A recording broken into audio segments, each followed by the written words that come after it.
Hey guys, welcome back to my asshole. I'm your host, the Actual Devil. Today I'll be showing you how to do the basics in Ableton. Let's get started.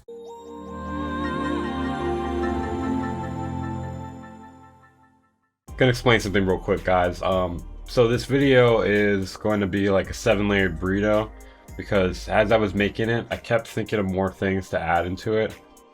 So there's like 2 or 3 different times of me filming, so it's like a 3-layered burrito for the video, 3-layered video. So yeah, that's why you're gonna see me changing outfits a lot. This will be helpful if you're new to Ableton or if you're transitioning from another DAW. I'm gonna assume you have at least a little bit of basic knowledge, but I'm gonna explain where everything is and how to do some basic things. We're gonna talk about the preferences real quick. So I'm gonna pretend this is your first time setting up Ableton. And you may not be hearing sound, and that could be for numerous reasons. You might not have your headphones plugged in, but we're gonna assume that's taken care of though. So we're gonna go to options, and we're gonna go to preferences, and we're gonna wanna set up all of our preferences and get everything set up how we want before we even start using the software. You can tweak the look and feel here. I think the only thing I'm gonna mess with right now is I'm just gonna make it dark. It's easier on the eyes for me. Or, you know what, this is the easiest one on the eyes for me, I think. Alright, nothing else is really that important, but you can change your settings here. The most important ones we want to mess with are the audio settings. You want to switch to the audio tab, and then you're going to want to set up your driver to make sure it is set up whichever ones are your headphones or whatever you're trying to hear through. So if it's a Focusrite audio interface, you're going to want to pick the Focusrite one. If you're doing some sort of streaming and you're using Voicemeeter, you're going to want to pick Voicemeeter, etc. This is a little bit technical, but this could be very useful down the road, so I'm just going to explain it real quick. You can adjust your buffer size right here by clicking the hardware setup. I can't do it right now because I'm using Voicemeeter. I have to tweak it with this thing right here. But usually you can click your hardware setup here and you can tweak the buffer size. The reason why you'd want to do this is for 2 reasons. So you'd want to decrease it to decrease your latency and make it a quicker response when you play sounds. So if you're triggering a sound, it'll play faster if you have a low latency, aka a low buffer size. The reason why you want a high buffer size is when you are trying to run lots of VSTs or effects and the project keeps freezing up, you're going to want to increase the buffer size then. There's going to be a longer response time between when you press the key and when something happens. When you're performing, you're going to want a low buffer size, and when you're mixing, you're going to want a high buffer size. And that's about it for there. Then the plugin folder, you're going to want to set up your VST plugin folder. I'm going to put the default URL on the screen. And then you just scan the plugins. You can rescan it if you want. It's going to take a long time. I probably should not have clicked that button. I really wish I did not click that button. Okay, it's fine. Never mind, we're good. We're good, guys.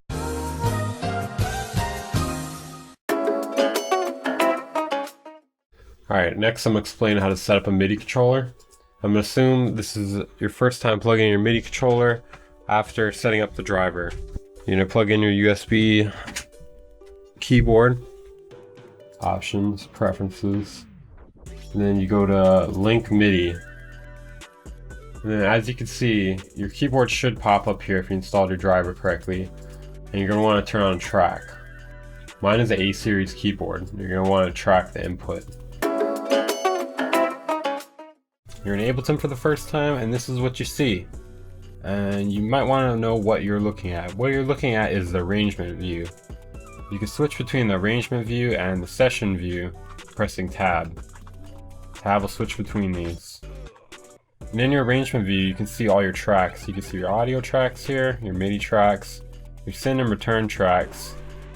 That's when you want to send signal to a separate track and it'll play on its own, separate from your own audio or MIDI track. Then you have your master track. So yeah, you can press tab to switch between it. Then on the left here, we have all of our categories. We have our sounds, drums, instruments. This is all Ableton stuff, by the way.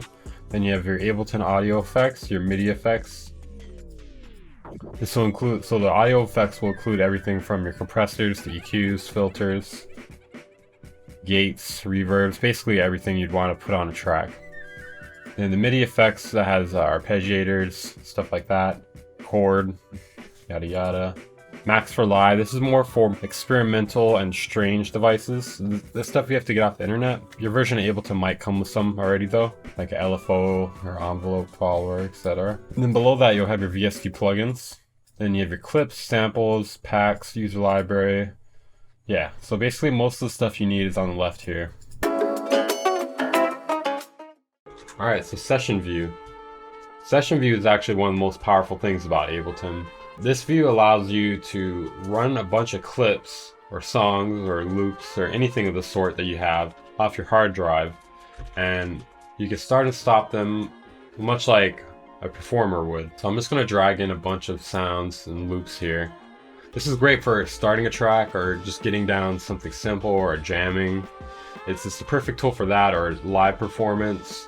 It's like DJing but much more complicated, as well as a great composition tool. So I'm gonna delete all these other things here. I'm just gonna leave these 2 audio tracks. And then with these 2 audio tracks, I'm gonna put a bunch of loops on them, and we're just gonna start mixing them together using this. I'm gonna try to grab ones that say the BPM in the title though. That way it's just drag and drop pretty much. Alright, so we got some stuff here. It's auto warping itself here, so that's great. We're not gonna have to do anything. Well, hopefully we can make something that sounds good. Maybe it won't sound good. But that's the beauty of this, you can do it really quickly. Alright, so we have all these sounds in here. We dragged them in here. When you tab back and forth, when you see this gray arrow, it means that the session view is playing, and if you want to disable it, you click it, and it'll play from the arrangement view again.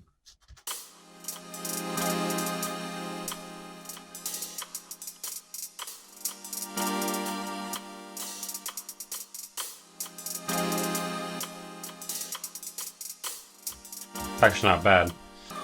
Yeah man, we made this with just loops in like 3 minutes. All thanks to the session view, but it's like not really mine. Alright, so we got all these loops here. I guess I'll save that. Just Casual's gonna need that.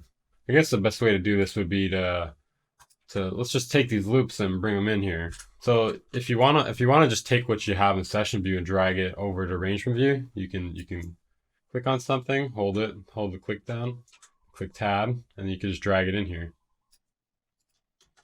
Now it's inside the session view. You can do that for everything. So we're gonna do that for everything here.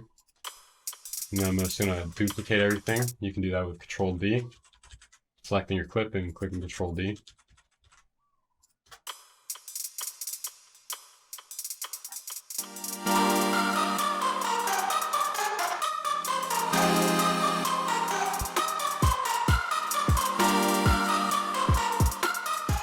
Hey guys, I just found out about Control C, Control V. Have you heard about this? What's that? I'm fired. In the bottom left here of either view, you'll see there's a info window. It's called the info view. You can mouse over something and it'll explain to you what it is or how to use it. It may also give you some hotkeys as well. You can also show and hide tabs with these little triangles. If you're finding that the windows are overwhelming, this is a great option, but don't forget to show them again. You might just forget they're there. So at the top here, there's a play button, stop button, and a record button. Those are basically the most important ones you need to know. To the left of that is the arrangement position. It'll tell you where you are numerically in your arrangement. You can loop over to the right here. This triggers the loop on and off. And to the right here, you can change how long you want the loop to go for. 4 bars, 8 bars, 16 bars. Probably a multiple of 4 though. All right, then from there, if you want to mess with the tempo, it's right here on the left. You can tap the tempo here if you have an idea in your head. You can turn the metronome on and off here. If you want to adjust the metronome, press tab, get it to the session view. And then at the bottom right, there's a metronome volume level. Audio and MIDI tracks. You just go to create at the top here, and you either insert audio track with Control T or insert MIDI track with Control Shift T. You can also insert a return track here as well as other things. In either view, you can turn a track on and off, by enabling it or disabling it, as well as solo, as well as enable the record. This whole area over here on either side is for setting up the routing. This is going to be for setting up your inputs or your outputs. This can be for complex routing as well as simple routing, like just recording something from your microphone. If you want to use an effect or instrument, you drag it on the MIDI track or audio track that you want, or you can just drag it onto an open space. You can do this all day if you want. If you want to send stuff, you just turn up the A or B knob here, or C, or how many ever returns you have. If you want to put effects on it, you just drag it on there.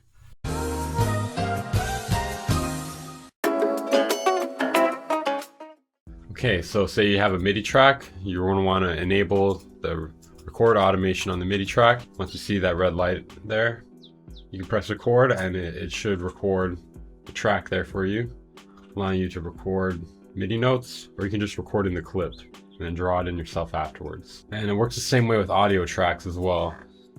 If you have an audio interface or something to record with a microphone, you can record with a microphone or an instrument, and you can set up the input here. So you're going to want it to be external input, and it's probably going to be 1 or 2. It's going to be a number of some sort. We have a record button enabled. You press record at the top. As you can see, audio is coming in. That if I yell, then we'll get some clipping. As you can see, it's clearly working. So I was talking to the microphone. It's over here. So I'm going to explain some of the different devices in Ableton and what you can use them for. So analog, this right here, this is a synthesizer. If you want to play keys with your keyboard, there's the keyboard button at the top here. If you have that enabled, it'll make your keyboard keys play the keyboard. But if you're wondering why the hotkeys aren't working for you, it could be this. You have to turn that off. So analog is a synth. As you can see, there's a bunch of presets here, and you can program it how you want right here. I'm not going to go into anything more deep than that, really. So there's a bunch of devices here. I'm just going to explain the important ones. I mean, they're all somewhat important, except for maybe collision and electric and impulse. Okay, so like half of them aren't important. Maybe if you don't have any VSTs and wavetable or analog and stuff like that might be useful. But the ones that I find useful as someone who uses samples or plays drums, I like to use Drum Rack. Drum Rack's a good one. This is good if you need to play drums. This is good if you need to play FX. On the left here, you can scroll through the different samples. As you can see, you can place a ton of different samples here. We're going to scroll to the bottom, and then we can drag our samples that we want. You can also drag it from inside the program. I usually go from outside the program though. I don't know. I was raised that way. So you can just drag a bunch of kicks or whatever you want on there. If there's already a sample on it, you can't drag it on it. But you can do that if you drag it onto an empty one before that and you're dragging a bunch, then it'll overlap, if that makes sense. It doesn't have that much control of timing and pitching, but you can pitch stuff, but you can't control the timing of it as much. It's more like playing a one-off sample, a bunch of one-off samples, and you can control those. Okay, so the simpler is your greatest tool if you want to chop up samples. If you want to chop up a sample real fast, you just pull up your sample folder, pull out a neat little sample somewhere, and you just drag it into simpler. And then we're going to click the slice mode, and then from there it's just going to auto chop. And basically it auto chops for you. This is a sampler that allows you to auto chop. You can also do your own settings here with the classic or the one shot, but the slice allows you to do some auto chop settings, and you can also adjust the markers, obviously. Otherwise, what's the point? But yeah, let's test how that sounds real quick. Oh, there we go.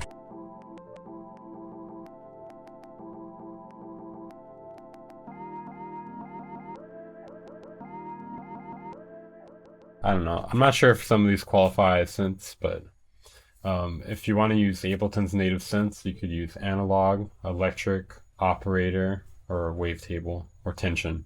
All right, sampler. When would you want to use sampler? Sampler is great for bass lines. If you have an 808 sample and you want to play different pitches of it, just drag it on the sampler. Do that real fast.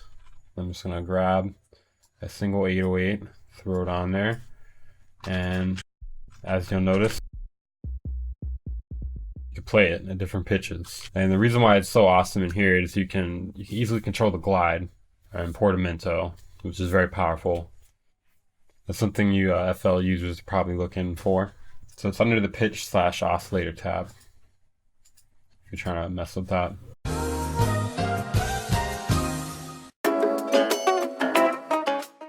Alright, so I got a MIDI track here.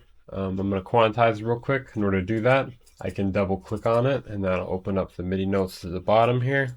And then you can right click and you can change either quantize settings or the quantization. You can also use Control U or Control Shift U. Control U for quantization and Control Shift U for quantization settings. You may want to tweak your settings first, so we'll do that first. On default, it'll be at 100%. You're probably going to want it at something lower. That way it doesn't just immediately snap to the bars. I'm going to do something like 16. And then from there, you can just choose to quantize how much you want. You just press the hotkey. And there, you can quantize the beat. And you can change the grid that it'll snap to as well by right-clicking on the grid here. And you can change what grid you want it to be. You can make it a triplet grid. You can make the grid wider, smaller. You can make it dependent on the size that you are in. That's aka the adaptive grid. But yeah, that's all very useful. I'm going to explain warping. So this is how it'll look normally. The warp will be off. Press warp, and as you can see now, you can control the points. You can add warp points wherever you want. You can drag them around, but be careful because the more you move them, the more damage it'll sound like it has. But we can use this to make things more on beat, which is almost always good. It's always good. We'll say that it's always good. So you double click and you can add warp markers, so you can just drag it and it'll change the timing. There are also many other settings over here. There's different warp modes. You can change the tempo it warps at. And that's it for warping. So say I have this compressor on this audio track. And this is, by the way, this is the worst automation ever. You probably would never want to do what I'm doing right now. But say I wanted to turn up the ratio over time. So when you want to record automation, you're gonna want to click this little button at the top here. It's right near the record button. It's too off from that. So you're going to click on the little handcuffs up there, and that's going to turn on the record automation. So say you want to record some automation here, you just select the track, and we'll click record. Make sure you don't have the record enabled on the track unless you are trying to record audio or something else as well. But if you're just trying to record automation, just select the track and do not enable it. So I'm clicking record, and as you can see, it's playing. I'm gonna click show automation here, or you can actually just turn it up over time. Either way works. If you want to do it with your mouse or if you want to bind a key, either one will work for that. And as you can see, I can tab into the arrangement view here, and you can see the automation I drew in by playing it. You can do that for all this stuff here. Attack, release. Basically most things in Ableton, you can edit the automation in this sort of way. There are a few things it doesn't work with, but most things it works. That's it for this video. I'm your host, Weaver Beats. Check out my Patreon if you haven't. I give away lots of stuff, and I premiere my music much earlier on there, as well as my mixes. I give out sounds, sound packs. Check out my Twitter if you haven't. I post dank memes. Stu, what are you doing? Mixing beats. It's 4 o'clock in the morning. Why on earth are you Mixing beats. Because I've lost control of my life. They're not that dank. It's alright. I've also been posting affiliate links down in the description. If you guys want to help out the channel, if you're looking to buy something new for yourself, including software, music production software. So that's an easy way to support the channel while getting something that you need. So consider that. Stay tuned next time when I disappear. Shout out to my patrons. You guys are awesome. You're now listening to Linux. A link to check out his radio shows down in the description.